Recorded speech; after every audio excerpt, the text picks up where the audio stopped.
Welcome back to the Art and Skill of Coaching podcast, where I teach you how to coach. Today, I'm going to be talking about something that I see in coaching all the time, and it is our tendency to want to rush to fix emotions, both our own and our clients. And I think this happens for a variety of reasons, but the biggest one is because the moment we usually feel anxious, angry, or sad, or any negative emotion, our brain will usually start shouting, "Make it stop," right? And a lot of coaches, especially in the beginning, they don't have the tolerance or the trust in themselves or their process yet to be patient as the client works their way through that discomfort. They want to jump in and fix it immediately so that they both feel better ASAP. But before you try to regulate or fix the state, you need to check the story that created it first. And here's why this matters. Our emotions are not created in a vacuum. They are directly tied to our thoughts. But most of our thoughts aren't facts. And if you've been listening to this podcast for a while, you know that, okay?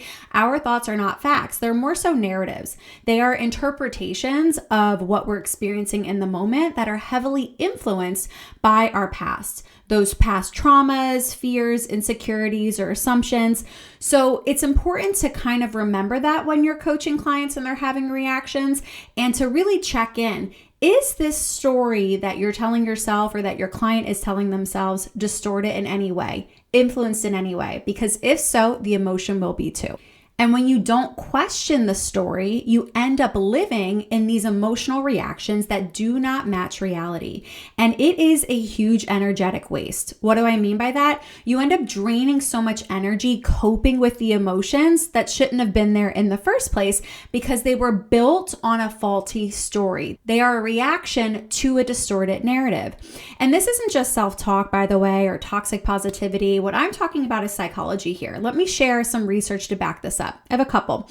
Number one is the cognitive appraisal theory. This is back from the 80s, but basically it shows us that it's not so much the event itself that creates an emotion, it is how we interpret that event, which also takes me to number two, which is CBT, cognitive behavioral therapy. I talk a lot on this podcast because it's really ingrained into coaching at this point, but CBT is built on this very principle that by identifying and challenging, or more up-to-date research talks about evaluating those distorted thoughts, people will experience measurable reductions in their anxiety, depression, and reactivity, so much so that even clients that are diagnosed clinically with depression and anxiety in as little as 8 to 12 weeks of CBT therapy, they no longer meet criteria for those mental health diagnoses.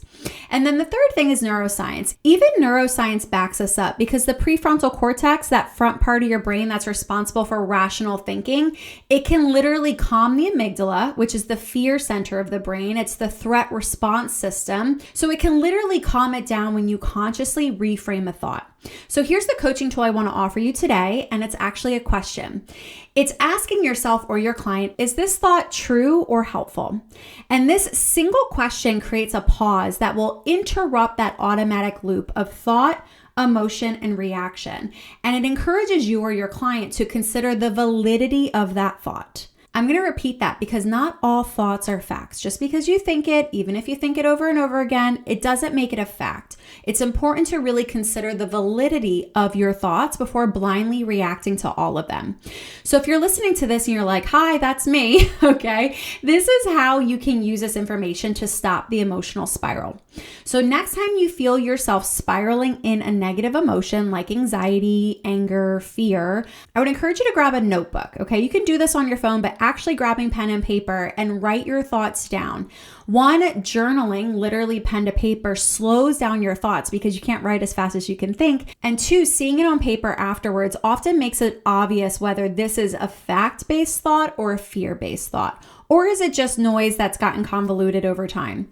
And from there, you can really decide, do I want to keep investing in this thought and all the emotions that come as a result, or do I want to let it go?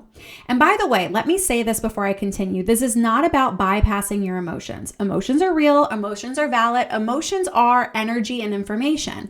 But it's about recognizing the difference between a grounded emotional response to a true thought and a reaction fueled by a distorted thought or a narrative. Now, you might be asking though, how do I use this with a coaching client? Okay, let's talk about it. It's very similar, but obviously you're not going to have them during a coaching call pull out a journal and start journaling during the session. You might, but that wouldn't be the most ideal use of that time. Instead, you as the coach should be taking notes as the client is speaking and looking for the potential narrative, looking for the potential story, the distorted thought that might be making their reaction out of proportion to the situation, or might be heavily influencing the emotion that they're struggling to manage or want to shift out of. And what you would do at this point, once you identify it, is invite them into a conversation around exploring, peep the word here, the validity of that thought.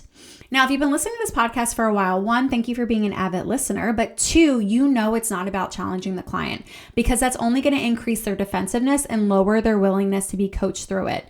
Challenging a client's thoughts actually encourages them to anchor into them even more. I actually was just having a conversation with a student inside of the Art and Skill of Coaching, our coach certification program, about this, where her last coach would hold a quote unquote mirror up to her. And she thought that she was doing good coaching by holding the client accountable, but that client always left those calls feeling not good enough and stupid and defeated and like she couldn't get anything right, because the coach was constantly challenging the client versus working with them to evaluate, disrupt, and reframe thoughts.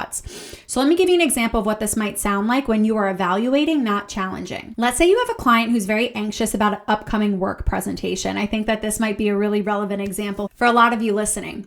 And after coaching them for a few minutes and you're taking notes, you realize that they're having this thought that they don't acknowledge as important, but they have this thought that they think their coworkers think they're a joke. And so you might ask them, hey, I heard something I think might be worth exploring. Is it okay if I share it with you? And if they agree, you can ask them, how much of this anxiety is because you have to talk about something that you do well at work during a staff meeting? And how much of this anxiety is because there's this fear-based thought that you think your coworkers think you're a joke? And get quiet and remain curious. And from there, you want to explore with the client, where did this thought stem from? How true is it? What evidence do they have for or against it? And even if it is a little true, then that's the follow-up question. How helpful is it? And is this the thought that I want to keep? And I hope that you can see in this example that a lot of the anxiety is probably not coming from the situation, that they have to give a presentation on something that they do really well at work, but more so from the story that they created inside of their head, not the situation, that their coworkers don't take them seriously. And as a coach, that's where we can really step in and support our clients. And if you still can't see the value of working through the story versus the state or the details of the situation, here are some more positive outcomes that can come from this simple shift. It can help a client have more accurate emotions. So instead of constantly being hijacked by fear or anger or anxiety that doesn't match reality, your clients are actually experiencing emotions that fit the situation. It can also help with emotion regulation that's a little bit more sustainable and lasts longer, because the coping skills that they're probably using, like breathing and grounding, are helping in the short term. But if the distorted thought or the narrative or the story is still running the show, the emotion's just going to keep coming back, right?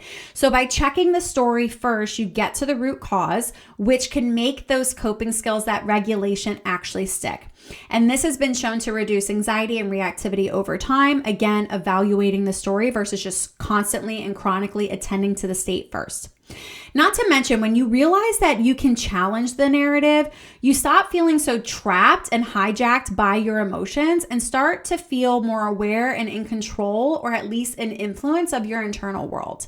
And lastly, this can help your client with better decision making, which I think is a superpower. Overall, I hope that what you hear is that you and your clients can stop wasting, or at least draining, energy fixing emotions that aren't even based on accurate thoughts. Now, let me say this. Having thoughts is human. We have a brain. We have like 60,000 thoughts a day. It's totally fine. But believing every thought and blindly reacting to it as if it's true or fact, that is optional. So try this tip with yourself or with your next client who has an out of proportion reaction to a situation, and see if it's really the situation or the story that's creating that. And if you want to practice this more deeply for yourself, I encourage you to start with journaling this week. So brain dump, write down your thoughts and ask this question: is this thought true and or helpful? And notice what changes. And definitely hop on the coach question of the week, which is where I throw an insight, a coaching tool, a tip, or a question right into your inbox every single Monday morning to make sure you kick your week off strong.